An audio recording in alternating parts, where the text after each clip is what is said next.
এটা আমাদের সুখের বিষয়।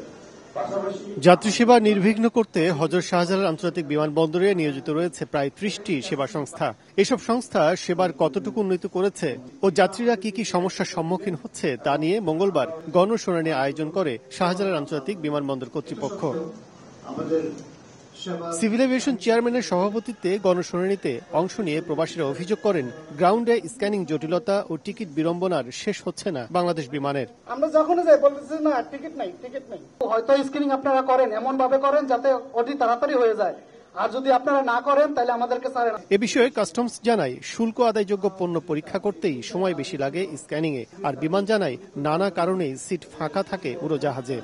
যে কোনো ফ্লাইটে শতভাগ সিটে লোক থাকবে না, নানা কারণে কিন্তু আমাদের সিটগুলো খালি যায়। যাত্রী সেবা উন্নত করতে বিমানবন্দরে বিভিন্ন সেবা বাড়ানো হয়েছে বলে জানিয়েছে সিভিল এভিয়েশন। বলছে, আগামীকাল থেকেই দেশে ফেরা যাত্রীদের ব্যাগেজ সেবা দিতে চালু হবে বিআরটিসির বাস সেবা।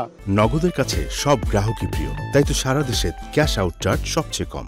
আগামীকাল আমরা এই দুটো শাটল বাস চালু করতেছি।